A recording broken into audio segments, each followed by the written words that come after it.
पिछले video lesson में मैंने CSS को यूज़ करने के चंद एक तरीकों पर बात की थी कि CSS को अगर आप अपने वेब पेजेस में इंक्लूड करवाना चाहते हो तो कौन कौन से मेथड्स हैं जिनको आप अडॉप्ट कर सकते हैं।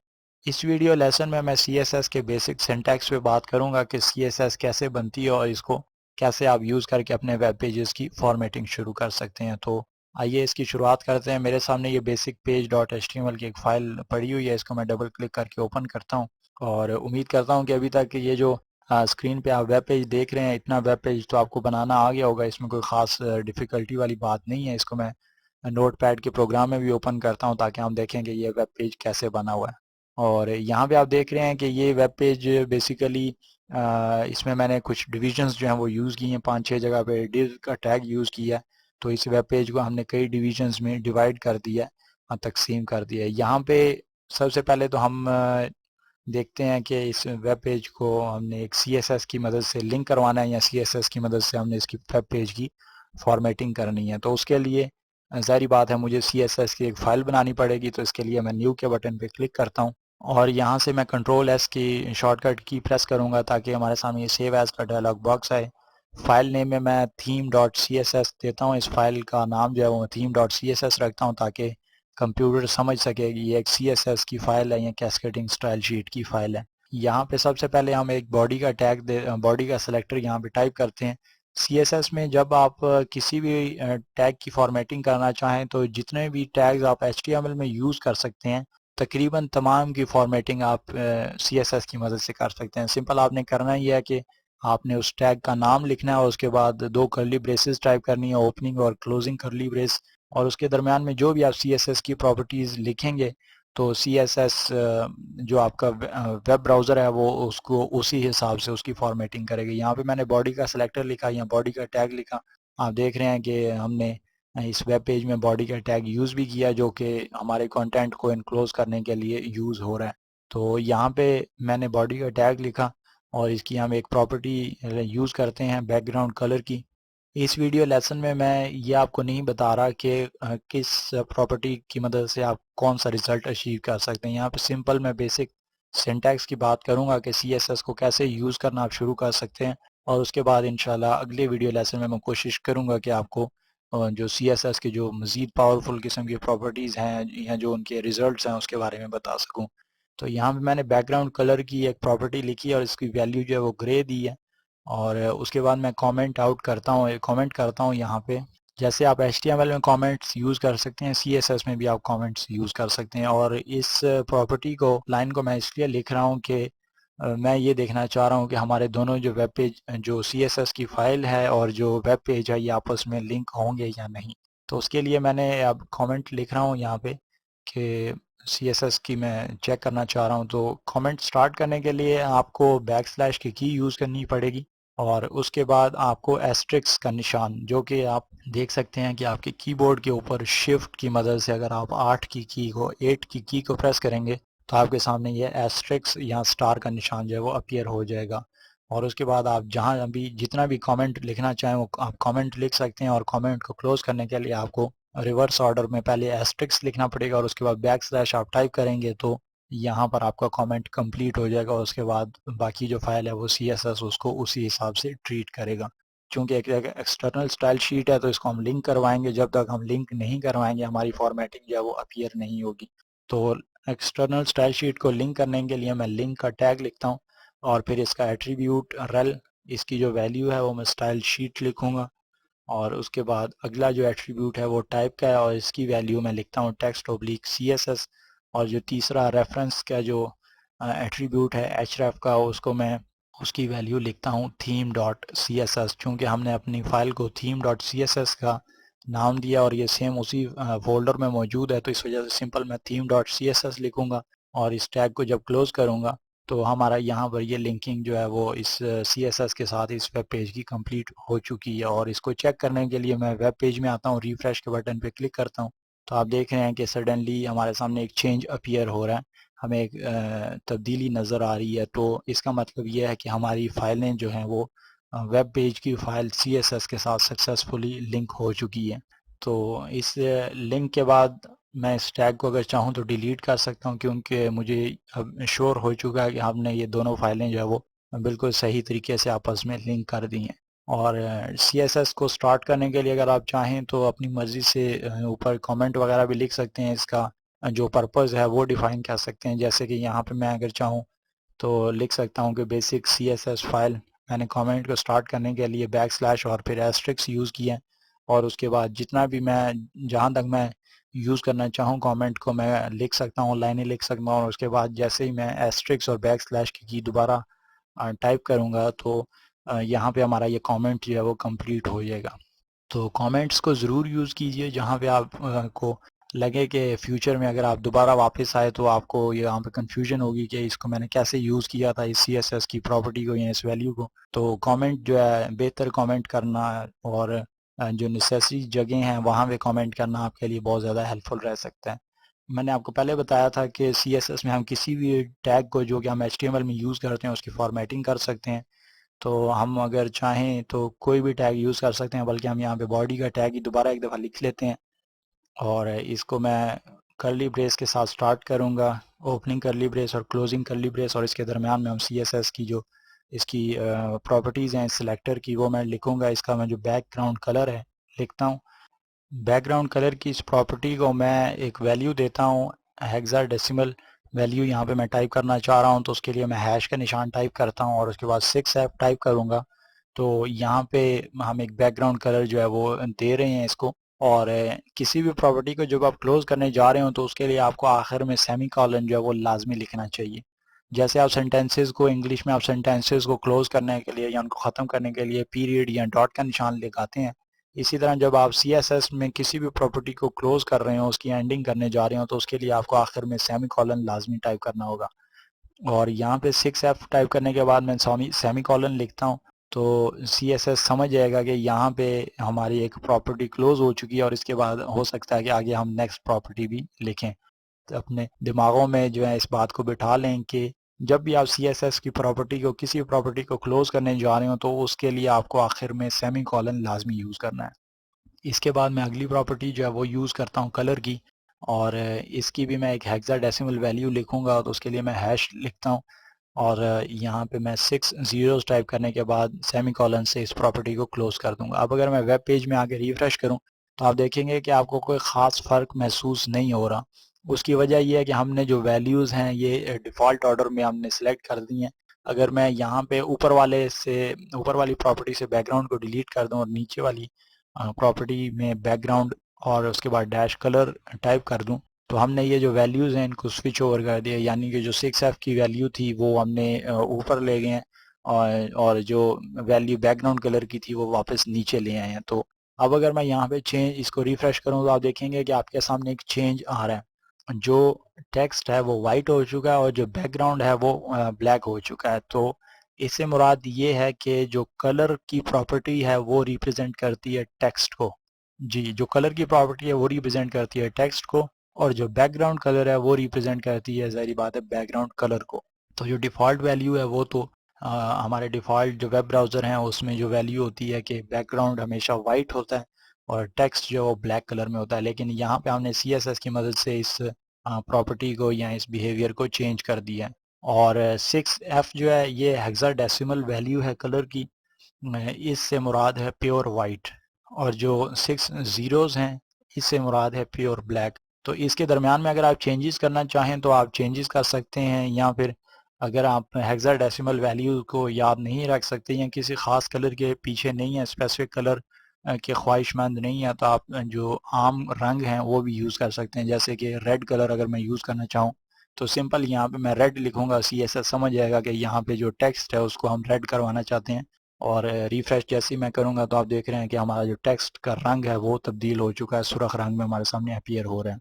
तो इस तरह अगर आप किसी ख़ास रंग के ख्वाहिशमंद नहीं हैं तो आप डिफरेंट कलर्स यूज़ कर सकते हैं, येलो, ब्लू, ग्रे, या इस तरह करके डिफरेंट जो जनरल कलर्स हैं आप वो यूज़ कर सकते हैं। लेकिन अगर आप किसी ख़ास रंग के पीछे हैं और ख़ास रंग यूज़ करना चाहते हैं अपनी वेबसाइट में, तो उसके लिए आपको उस ख़ास रंग की हेक्साडेसिमल वैल्यू याद रखनी होगी, या वो आपको पता होनी चाहिए, तो उसके बाद ही आप वो कलर या वो रंग अचीव कर सकते हैं अपने वेब पेजेस में या अपनी वेबसाइट में।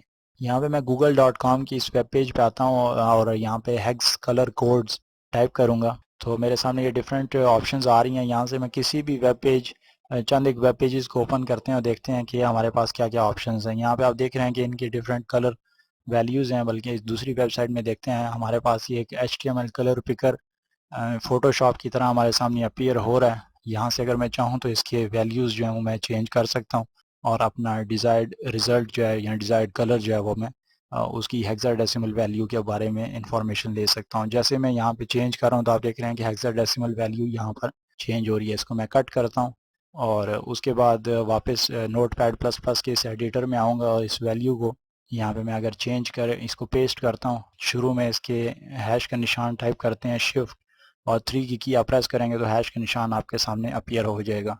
इसको मैं यहाँ पे टाइप करता हूँ और जैसे ही मैं रिफ्रेश करूँगा तो आप देखेंगे कि हमारा जो वैल्यू, हमारा जो कलर है टेक्स्ट का वो चेंज हो चुका है। वही कलर जो हमने थोड़ी देर पहले HTML कलर पिकर की मदद से सेलेक्ट किया था वो हमारे सामने यहाँ पर अपीयर हो रहा है। तो इस तरह आप फोटोशॉप या किसी दूसरे सॉफ्टवेयर में या हमारे केस में HTML कलर पिकर की मदद से अपने रिक्वायर्ड कलर का हेक्साडेसिमल, उसकी हेक्साडेसिमल वैल्यू जान सकते हैं और फिर उसको जैसे आप कॉपी करके अपने CSS फाइल में पेस्ट करेंगे तो आपके वेब पेजेस में वो कलर जो है वो नज़र आना आपको शुरू हो जाएगा।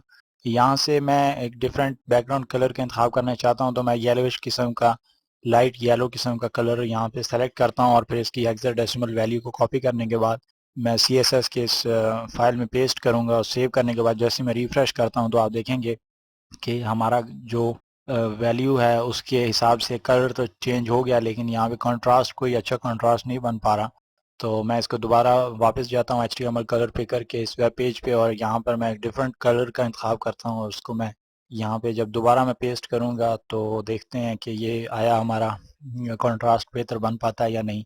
और मेरे ख्याल से ये कलर भी कोई ख़ास जच नहीं रहा, तो हम इस दफ़ा यहाँ से कोई लाइट ब्लू किस्म का कलर जो है उसका मैं इंतखाब करता हूँ और इसकी जो हेक्साडेसिमल वैल्यू है इसको मैं कॉपी करता हूँ और फिर उसके बाद इसको मैं उसी तरह सेव करूँगा। पेस्ट करने के बाद सेव करूँगा तो हमारा ये कलर जो है हेक्साडेसिमल वैल्यू का वो वेब पेज में अपीयर होना शुरू हो जाएगा। बॉडी के टैग में हमें इस बैकग्राउंड कलर की प्रॉपर्टी की ज़रूरत है। हमें जो टेक्स्ट का कलर है वो मैं ब्लैक ही रहने देता हूँ। इस वजह से मैं जो कलर की वैल्यू थी या कलर का जो प्रॉपर्टी थी इसको मैं डिलीट करता हूँ, सेव करूँगा और जैसे ही अब मैं इस पेज को रिफ़्रेश करूँगा तो आप देखेंगे कि हमारे पास अब थोड़ा सा बेहतर किस्म का कंट्रास्ट आ रहा है और कलर जो है ये थोड़ा सा अपीलिंग है। तो इस तरह आप CSS की मदद से अपने वेब पेजेस में फॉर्मेटिंग वगैरह कर सकते हैं और हेक्साडेसिमल वैल्यू को भी आपने जान लिया कि हेक्साडेसिमल वैल्यू से, हेक्स कलर कोड से क्या मुराद है कि जो 6 Fs हैं उनसे मुराद है कि प्योर वाइट और 6 ज़ीरो से मुराद है प्योर ब्लैक।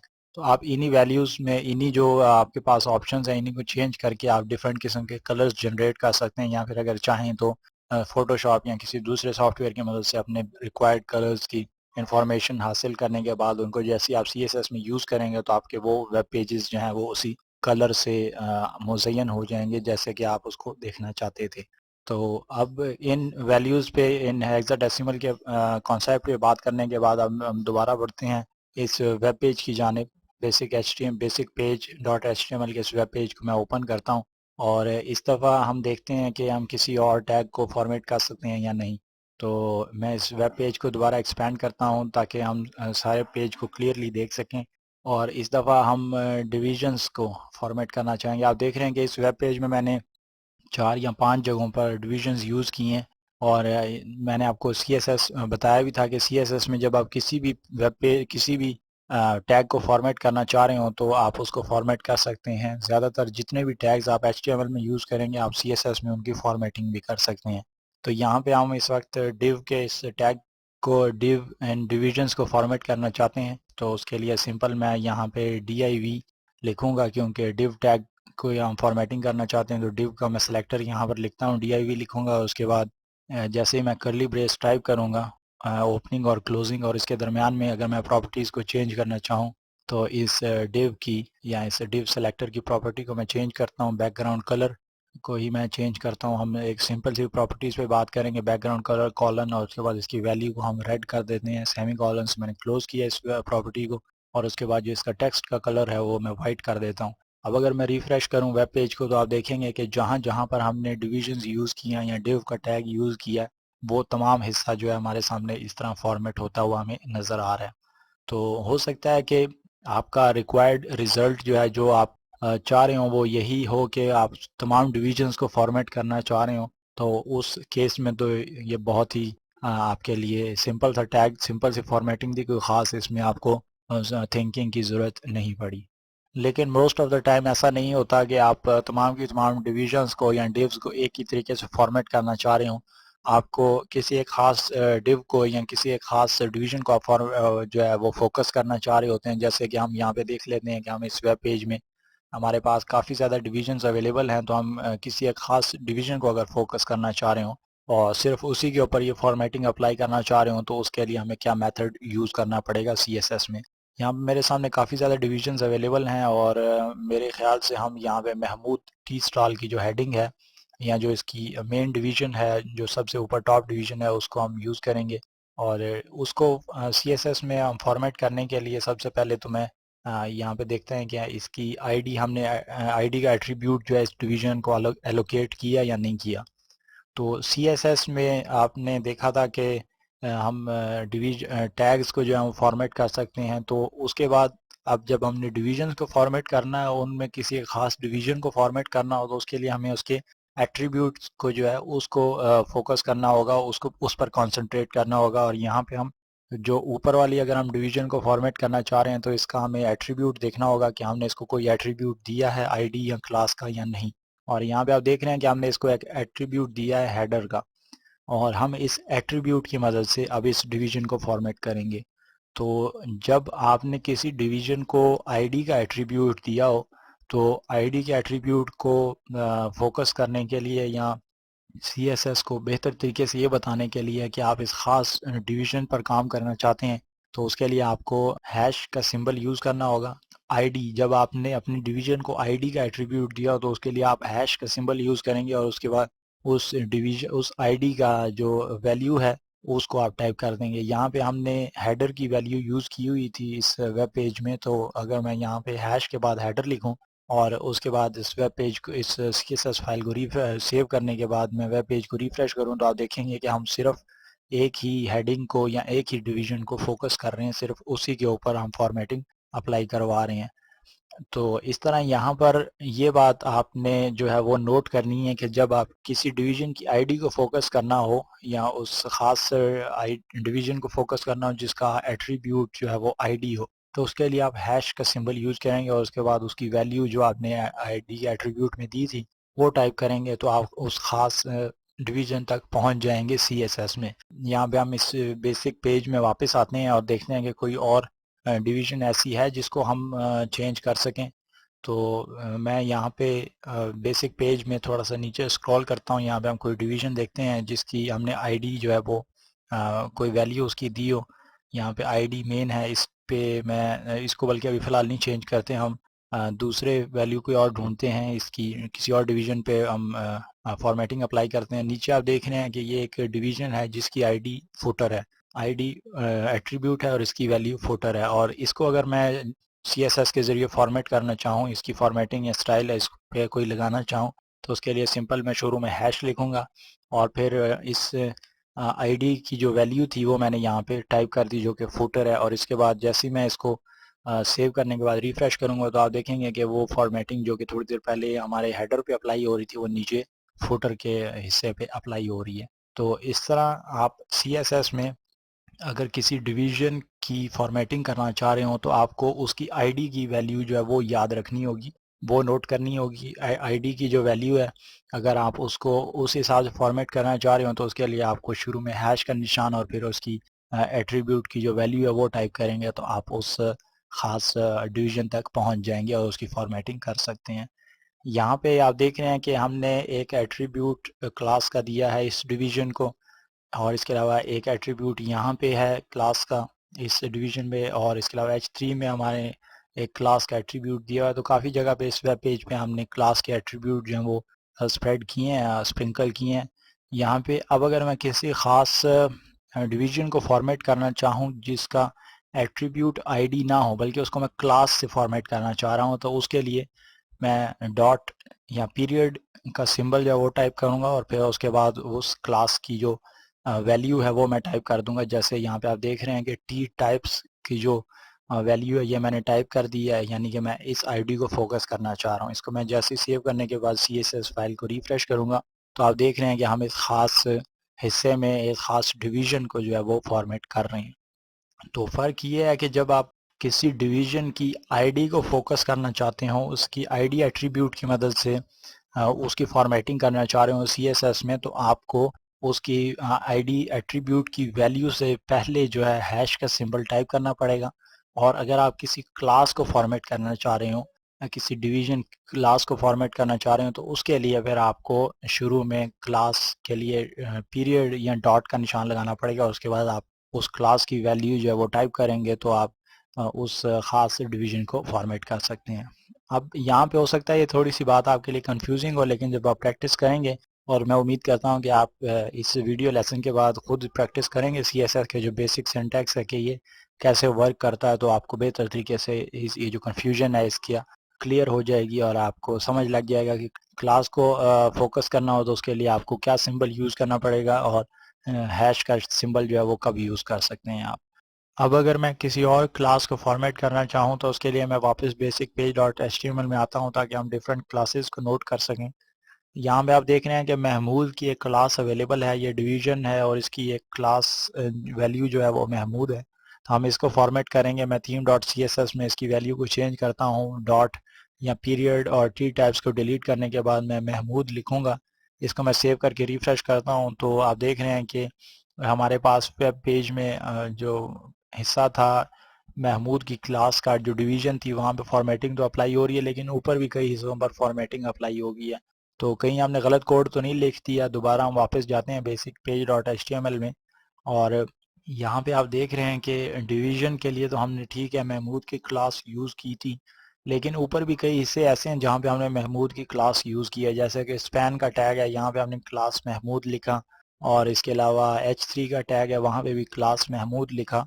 तो CSS को जब आपने किसी खास हिस्से को फॉर्मेट करना हो तो स्पेसिफिकली बताना पड़ता है। अगर आप इन जनरल जो है वो लिख देंगे तो हो सकता है कि आपके पास वो डिज़ायर्ड रिजल्ट्स ना आए जो कि अभी हमारे सामने जो प्रॉब्लम आ रही है। और हो सकता है आप ये भी सोच रहे हों कि हम ने एक ही पेज में जो है महमूद की क्लास कई दफ़ा क्यों यूज़ की, कई टैग्स के लिए जो है हमने डिफरेंट क्लासेस यूज़ कर सकते थे, हमने सब के लिए महमूद की क्लास यूज़ क्यों की। तो इसका एक ख़ास मकसद है। और यहाँ पे एक और कॉन्सेप्ट भी आपको बता दूं कि जो आईडी है, जो डिवीजन मतलब आप क्रिएट करते हैं, उसकी जो आईडी एट्रीब्यूट है वो पूरे पेज पर यूनिक होगा। वो आप पूरे पेज पर एक डिवीजन की अगर आईडी हेडर रखते हैं तो आप उसको कहीं और नहीं यूज़ कर सकते। उस डिवीजन को अगर कोई दोबारा यूज़ करना चाहें तो आप हेडर की आईडी जो है वो नहीं यूज़ कर सकते किसी और डिवीजन के लिए। और जो क्लास है उसको आप अगर एक पेज में 100 दफ़ा भी यूज़ करें, 1000 दफ़ा भी यूज़ करें, लाख दफ़ा भी यूज़ करें, तो आप क्लास के एट्रीब्यूट की सेम वैल्यू रख सकते हैं कई डिवीजन्स के लिए। हम जब यूनिक लेवल पे बात ना करना चाह रहे हो, हम ये कहते हैं कि जी 9वीं की क्लास, 10वीं की क्लास, 8वीं की क्लास, तो हम किसी ख़ास क्लास की भी बात नहीं कर रहे, हम 8वीं की क्लास की बात कर रहे हैं। और 8वीं की क्लास में हो सकता है कि 8वीं की क्लास में 100 स्टूडेंट्स हों, 200 स्टूडेंट्स हों, 2 स्टूडेंट्स हों या 1 स्टूडेंट हो, लेकिन हम किसी ख़ास स्टूडेंट की बात नहीं कर रहे, हम इन जनरल बात कर रहे हैं। तो उसके लिए एक क्लास में कई बच्चे हो सकते हैं और इसी तरह एक क्लास में कई डिविजन्स हो सकती हैं। आप डिफरेंट डिविजन्स को सेम क्लास में पिरो सकते हैं या उसको एक ही वैल्यू दे सकते हैं। लेकिन जब आप यूनिक लेवल पे बात करना चाह रहे हो तो उसके लिए आपको आईडी यूज़ करनी होगी, और आईडी उसका यूनिक आइडेंटिफायर आप कह सकते हैं कि अब 8वीं की क्लास में असलम नाम के लड़के हो सकता है कि एक ही हो, लेकिन असलम नाम का एक ख़ास लड़का जो है वो एक ही होगा, वो दूसरा लड़का नहीं हो सकता। इसी तरह अमजद नाम का एक ही लड़का होगा, असलम के बाद जावेद, और इस तरह करके डिफरेंट जो यूनिक आइडेंटिफायर है जिसकी मदद से आप पिन पॉइंट कर सकते हैं कि ये ख़ास हिस्सा, ये ख़ास स्टूडेंट जो है इसका ये नाम है, तो उसको हम यूनिक आइडेंटिफायर कहते हैं, उसको हम आईडी कहते हैं। और आईडी जो है पूरे वेब पेज में, जब आप आईडी का एट्रीब्यूट यूज़ करने जा रहे हो किसी डिवीजन के लिए, तो वो पूरे वेब पेज में एक ही होनी चाहिए, एक से ज़्यादा जो है आप आईडी नहीं यूज़ कर सकते, आईडी का जो जो एट्रीब्यूट है। तो ये कॉन्सेप्ट आप क्लियर कर लें कि क्लास जो है आप एक वेब पेज में 100 दफ़ा यूज़ कर सकते हैं, लेकिन आईडी आप एक वेब पेज में एक ही दफ़ा यूज़ करेंगे किसी खास डिवीज़न के लिए। और इसी कॉन्सेप्ट की मदद से हम जो है फॉर्मेटिंग बेहतर तरीके से कर सकते हैं। यहाँ पे अब मैंने महमूद की क्लास को कई दफ़ा यूज़ किया है। अब अगर मैं चाहता तो डिफरेंट क्लासेस भी यूज़ कर सकता था, लेकिन डिफरेंट जो वैल्यूज़ हैं वो भी यूज़ कर सकता था। लेकिन यहाँ पे मैंने सेम इसलिए रखा कि अगर मैं सिर्फ महमूद को फॉर्मेट करना चाह रहा हूँ, महमूद की क्लास को, तो मैं कई हिस्सों को जो है बैक वक्त जो है फॉर्मेटिंग उसकी कर सकता हूँ। अब यहाँ पे हमारे केस में हम ऐसा नहीं करना चाहते, हम सिर्फ इस डिवीज़न की फॉर्मेटिंग करना चाह रहे हैं। तो उसके लिए यहाँ पे हम वापस theme dot C S S में आते हैं, क्योंकि हम इस डिवीज़न की फॉर्मेटिंग करना चाह रहे हैं। तो आप देख रहे हैं कि इसके शुरू में ये चूँकि क्लास जो है वो डिवीज़न की क्लास है और हम इसी की फॉर्मेटिंग करना चाह रहे हैं, तो इसके शुरू में मैं div अगर लिख दूँ और उसके बाद बाकी जो हिस्सा है उसको मैं एज़ इट इज़ रहने दूँगा, और इसको वेब पेज में आगे सेव करने के बाद वेब पेज में इसको मैं रिफ्रेश करता हूँ, तो आप देखेंगे कि हम सिर्फ और सिर्फ उसी डिवीज़न को, उसी क्लास को फॉर्मेट कर रहे हैं। तो इस तरह जब आपने किसी ख़ास डिवीज़न को फॉर्मेट करना हो और वो सेम हो, उन क्लासेस भी एक वेब पेज में एक से ज़्यादा हों, तो आप उस ख़ास हिस्से को या उस ख़ास टैग को जो है वो स्पेसिफिकली फॉर्मेट कर सकते हैं। अब इसके बाद आगे हम बढ़ते हैं, वापस दोबारा मैं आता हूँ वेब पेज में, और यहाँ पे हम देखते हैं कि मज़ीद हम किस हिस्से को फॉर्मेट कर सकते हैं। अब अगर मैं इसी तरह H3 की जो हेडिंग है, मैं चाह रहा था कि H3 की हेडिंग को मैं फॉर्मेट करना चाहूँ, मैं सिंपल यहाँ पे जो है एक कॉपी करता हूँ इसको, हिस्से को, और इसके बाद मैं H3 डिवीज़न के बजाय मैं H3 से इसको रिप्लेस कर देता हूँ। उसके बाद डॉट महमूद, चूँकि हमें पता है कि H3 की जो हेडिंग है उसकी एक क्लास महमूद भी है, तो हम स्पेसिफिकली इसी H3 के टैग को फॉर्मेट करना चाह रहे हैं जिसकी क्लास महमूद हो। तो इसको मैं सेव करूँगा और फिर इसको अगर मैं रिफ़्रेश करूँ तो आप देखेंगे कि हमने ऊपर वाली जो H3 की हेडिंग है उसको भी फॉर्मेट कर लिया और नीचे वाली जो क्लास है उसको भी फॉर्मेट कर लिया। तो इस तरह आप टैग्स में जो क्लासेस हैं इनके एट्रीब्यूट्स को यूज़ करते हुए किसी ख़ास टैग को पिन पॉइंट कर सकते हैं, उसको स्पेसिफिकली जो है फॉर्मेट कर सकते हैं, उसको यूज़ कर सकते हैं। और इसके बाद हम दोबारा वेब पेज में आते हैं। इसी तरह अगर चाहें तो स्पैन के टैग को भी आप फॉर्मेट कर सकते हैं, इसमें यूज़ कर सकते हैं। और अगर मैं यहाँ पे इसकी वैल्यू को H3 को मैं स्पैन से रिप्लेस कर दूँ, अब अगर आप देखें तो H3 के बजाय अब हम स्पैन के जितने भी टैग्स थे जिसकी वैल्यू क्लास थी, इसके अलावा हो सकता है कि इस वेब पेज में स्पैन के कई और टैग्स भी यूज़ किए गए हों, लेकिन CSS में हमने उसको स्पेसिफाई कर दिया है कि सिर्फ वही स्पैन के टैग्स को फॉर्मेट करें जिनकी क्लास जो है वो महमूद हो। और इसके बाद हम वापस आते हैं दोबारा वेब पेज में, और यहाँ पे देखते हैं कि हम कुछ और फॉर्मेट कर सकते हैं या नहीं। इस दफ़ा हम मेन आईडी एट्रीब्यूट को CSS की मदद से स्टाइल करना चाहेंगे, और यहाँ पे आप देख रहे हैं कि डिवीज़न के इस टैग में हमने मेन का आईडी जो है, मेन की आईडी यूज़ की है। इसी तरह ऊपर H1 में भी हमने मेन की आईडी यूज़ की है। अब अगर मैं CSS में वापस आऊँ, और आपको मैंने बताया था कि जब हम CSS में किसी आईडी को फोकस करना चाह रहे हो, किसी आईडी पे फॉर्मेटिंग अप्लाई करना चाह रहे हो, तो उसके लिए हमें हैश का सिंबल यूज़ करना पड़ता है। तो यहाँ पर मैं हैश का सिंबल यूज़ करता हूँ, और उसके बाद मैं जो वैल्यू थी, जिस आईडी की जो वैल्यू है उसको मैं टाइप करूँगा। हमारे केस में यहाँ पे मेन है, और मेन टाइप करने के बाद इसको मैं सेव करता हूँ। तो आप देख रहे हैं कि वेब ब्राउज़र में मैंने जैसे रिफ़्रेश किया तो वो हिस्से जहाँ पे हमने आईडी एट्रीब्यूट की वैल्यू मेन रखी थी वो तमाम के तमाम हमारे सामने फॉर्मेट होते हुए नज़र आ रहे हैं। हो सकता है ये डिज़ायर्ड रिज़ल्ट हो, लेकिन हमारे केस में ये डिज़ायर्ड रिज़ल्ट नहीं है, क्योंकि हम H1 को जो है फोकस करना चाह रहे थे, उसी पे सिर्फ ये फॉर्मेटिंग अप्लाई करना चाह रहे थे। तो अब मैं दोबारा वापस CSS की इस फाइल में आता हूँ, और यहाँ पर इस आईडी से पहले मैं H1 का टैग लिख दूंगा, ताकि हम CSS को बेहतर तरीके से ये बता सकें कि हम सिर्फ और सिर्फ H1 के उस टैग को फॉर्मेट करना चाह रहे हैं जिसका आईडी जो है वो मेन हो। तो इस तरह आप CSS में आईडी की मदद से और क्लास के एट्रीब्यूट की मदद से अपने CSS के जो अपने जो टैग्स हैं उनको बेहतर तरीके से फॉर्मेट कर सकते हैं। थोड़ा सा डिफ़िकल्ट होता जा रहा है, लेकिन कोशिश करें, आप प्रैक्टिस करें तो इंशाल्लाह आप बेहतर तरीके से इसको समझ जाएंगे। और ये बहुत ही इजी और पावरफुल लैंग्वेज है, इसकी मदद से आप बेहतर तरीके से अपने पेजेस को खूबसूरती से स्टाइल कर सकते हैं। अब हम आगे बढ़ते हैं, देखते हैं कि आगे इस वेब पेज में हम कुछ और फॉर्मेट कर सकते हैं या नहीं। यहाँ पर मैं H3 की इस हेडिंग को फॉर्मेट करना चाह रहा हूँ, तो उसके लिए मैं वापस theme.css में आऊँगा और यहाँ पे जो सेलेक्टर है इसको मैं डिलीट कर देता हूँ। H3 यहाँ पे टाइप करने के बाद सेव करूँगा और इसको मैं रिफ्रेश करता हूँ वेब ब्राउज़र को। तो आप देख रहे हैं कि जितने भी हिस्से में हमने H3 की हेडिंग यूज़ की थी इस वेब पेज में, वो तमाम की तमाम हमारे सामने हाईलाइट हो गई हैं।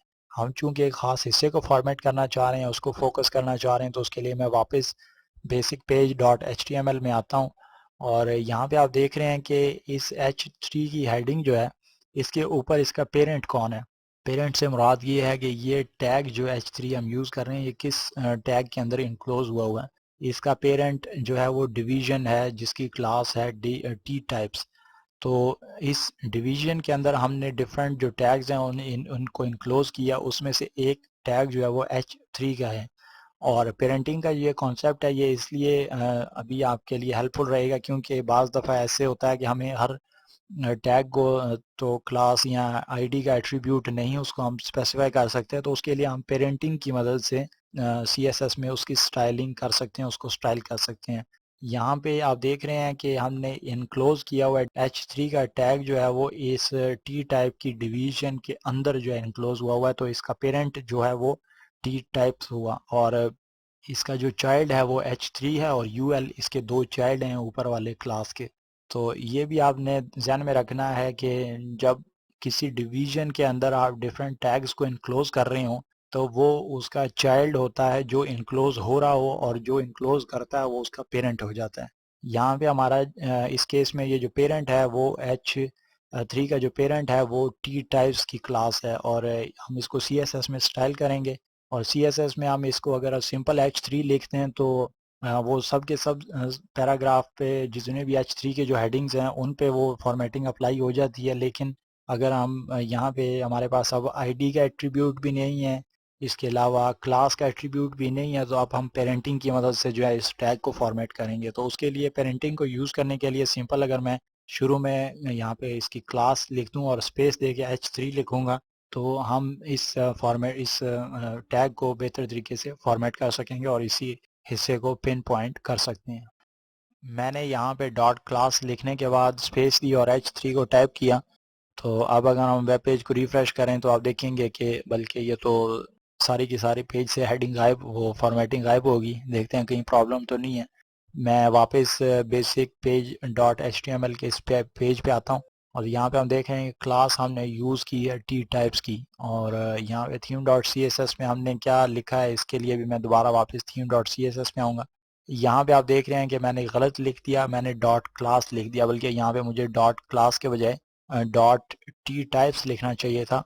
तो इस तरह जो छोटी छोटी गलतियां हैं इनको आपने जहन में रखना है। फॉर्मेटिंग जब आप कर रहे हो अपने वेब पेज में CSS को यूज़ कर रहे हो तो आपको स्पेसिफिकली जो है गौर से देखना होगा। अगर आपको डिज़ायर्ड रिजल्ट नहीं आ रहा, थोड़ा सा कंसंट्रेट करें तो हो सकता है कि छोटी मोटी टाइपोज की या स्पेलिंग मिस्टेक्स हों जिसकी मदद से आप अपने डिज़ायर्ड रिजल्ट्स को अचीव नहीं कर पा रहे। मैंने यहाँ पे टी टाइप्स लिखा और उसके बाद जैसे ही मैं वेब पेज को रिफ्रेश करता हूँ तो आप देख रहे हैं कि हम इस खास हिस्से को फॉर्मेट कर पा रहे हैं। तो इस तरह पेरेंटिंग की मदद से हमने इस हिस्से को फॉर्मेट कर लिया। हमने CSS को ये बताया कि जिस चाइल्ड को हम फॉर्मेट करना चाह रहे हैं, जिस टैग को हम फॉर्मेट करना चाह रहे हैं उसका पेरेंट कौन है। तो उस तरह हम CSS में बेहतर तरीके से अपने टैग्स को जो है वो पिन पॉइंट कर सकते हैं। यहाँ पे मैं इसको थोड़ा सा मज़ीद इस कॉन्सेप्ट को आपके सामने पेश करता हूँ ताकि आप इसको थोड़ा सा और बेहतर तरीके से समझ जाएँ। अब हम देखते हैं कि किसी और हिस्से को हम फॉर्मेट कर सकते हैं या नहीं। तो उसके लिए मैं यहाँ पे अगर मैं चाहूँ कि पी के इस टैग को हम फॉर्मेट करते हैं जी, तो मैं पी के इस टैग को फॉर्मेट करने के लिए सबसे पहले तो मैं पी का जो सेलेक्टर है वो थीम डॉट CSS की इस फाइल में लिखता हूँ और उसके बाद इस पर फॉर्मेटिंग अप्लाई करते हैं तो देखते हैं कि हमारी ये फॉर्मेटिंग जो है वो अप्लाई होती है या नहीं। और यहाँ पे वेब पेज पे आप देख रहे हैं कि ये फॉर्मेटिंग जो है पूरे पेज पे अप्लाई हो चुकी है जहाँ जहाँ पर हमने पैराग्राफ का टैग जो है वो यूज़ किया है। लेकिन हमारा जो डिज़ायर्ड रिज़ल्ट है वो ये नहीं है। हम ये नहीं चाहते कि पूरे वेब पेज में सब हिस्सों पे जहाँ पे भी पी का टैग यूज़ किया गया हो वहाँ पे ये फॉर्मेटिंग अप्लाई हो जाए। तो उसके लिए मुझे जो है दोबारा पेरेंटिंग को यूज़ करना होगा। पेरेंटिंग के कॉन्सेप्ट को, चाइल्ड पेरेंट कॉन्सेप्ट को यूज़ करके इसको फॉर्मेट करना होगा। तो मैं वापस बेसिक पेज डॉट HTML में आऊँगा। यहाँ पर हमारे पास p टैग से ऊपर h3 का टैग है, तो इसका मतलब ये हुआ कि h3 जो है वो इस p टैग का पेरेंट है। तो मैं theme dot C S S में आऊँगा और इसको मैं h3 लिखता हूँ, उसके बाद स्पेस p, और इसको मैं रिफ्रेश वेब ब्राउज़र में जब रिफ्रेश करूँगा तो आप देखेंगे कि हमारे सामने कुछ भी अपीयर नहीं हो रहा। उसकी वजह यह है कि हमने यहाँ पे चाइल्ड पेरेंट के गलत कॉन्सेप्ट को देखा है। और मैंने आपको ये बताया था कि चाइल्ड पेरेंट का कॉन्सेप्ट तब होता है जब कोई टैग दूसरे टैग को इनक्लोज कर रहा हो। और यहाँ पर आप देख रहे हैं कि p का टैग जो है वो इंडिपेंडेंट है, यानी कि h3 का टैग ऊपर स्टार्ट हो रहा है और ख़त्म हो रहा है, लेकिन इसने कहीं भी p के टैग को इनक्लोज नहीं किया। तो इसका मतलब ये है कि ये इसका पेरेंट नहीं हो सकता। ये आपस में भाई तो हो सकते हैं ऊपर वाली डिवीजन के, लेकिन जो है ये पेरेंट नहीं हो सकता। h3 जो है वो p टैग का पेरेंट नहीं हो सकता। तो उसके लिए इनक्लोज होना, एक टैग को दूसरे टैग में इनक्लोज होना लाजमी है। यहाँ पे p टैग जो है ये इनक्लोज हो रहा है डिवीजन, ऊपर वाली डिवीजन में महमूद जिसकी क्लास है। तो ये हम कह सकते हैं कि यहाँ पर p जो है ये चाइल्ड है इस डिवीजन का जिसकी क्लास महमूद है। तो हम यहाँ पे CSS में इसको दोबारा चेंज करते हैं और theme dot C S S में यहाँ पे मैं क्लास लिखता हूँ, क्लास के लिए डॉट लिखूँगा और उसके बाद महमूद स्पेस p। अब अगर मैं इसको सेव करता हूँ, रिफ्रेश करूँगा, तो आप देखेंगे कि वो हिस्सा जो है वो फॉर्मेटिंग अब पूरे पैराग्राफ में, जहाँ पे भी वेब पेज में पैराग्राफ है उस पे नहीं हो रही, बल्कि सिर्फ उसी हिस्से पे हो रही है जिसका पेरेंट जो है वो डॉट महमूद है। तो इस तरह चाइल्ड पेरेंट कॉन्सेप्ट की मदद से आप बेहतर तरीके से अपने वेब पेजेस की फॉर्मेटिंग कर सकते हैं, किसी टैग को पिन पॉइंट करवा सकते हैं। यहाँ पे हम मज़ीद जो है अगर इसको ठीक करना चाहें, सिर्फ ऊपर वाले हिस्से को हम अगर फॉर्मेट करना चाहें, या उसको ऊपर वाला जो p है, क्योंकि यहाँ पे इस डिवीजन में हमने 2 p यूज़ किए हैं, 2 पैराग्राफ यूज़ किए हैं। अगर हम ऊपर वाले हिस्से को इसको फॉर्मेट करना चाहें तो उसके लिए हम ये कर सकते हैं कि यहाँ पे हम इसको कोई क्लास दे सकते हैं या इसको कोई आईडी दे सकते हैं। तो मैं यहाँ पे इसको एक आईडी देता हूँ और इसका वैल्यू जो है मैं फोकस रखूँगा। इसको मैं सेव करता हूँ और उसके बाद theme dot C S S में आऊँगा। p के बाद आपको मैंने बताया था कि आईडी आपने अगर लिखनी हो, आपने किसी ख़ास टैग को फोकस करना हो जिसकी आईडी जो है वैल्यू, उस वैल्यू के हिसाब से फोकस करना हो, तो आप वो टैग लिखेंगे और उसके बाद उसकी वैल्यू लिखेंगे हैश के सिंबल के साथ। तो आप सिर्फ उसी हिस्से को फॉर्मेट कर सकते हैं। तो ये जो कॉन्सेप्ट हैं ये आपको ये बेसिक्स हैं CSS के, और इसके बारे में आपको बहुत ज़्यादा जो है नॉलेज होना चाहिए पेरेंटिंग, चाइल्ड पेरेंट कॉन्सेप्ट के बारे में। इसके अलावा आईडी के एट्रीब्यूट की मदद से जो है CSS के डिफरेंट टैग्स को फॉर्मेट करना, उनको सर्च करना, उनको मखसूस करना जो है वो आपको आना चाहिए, ताकि जब आप अपने वेब पेजेस की फॉर्मेटिंग करने जा रहे हो तो आप अच्छे तरीके से अपने वेब पेजेस की फॉर्मेटिंग कर सकें।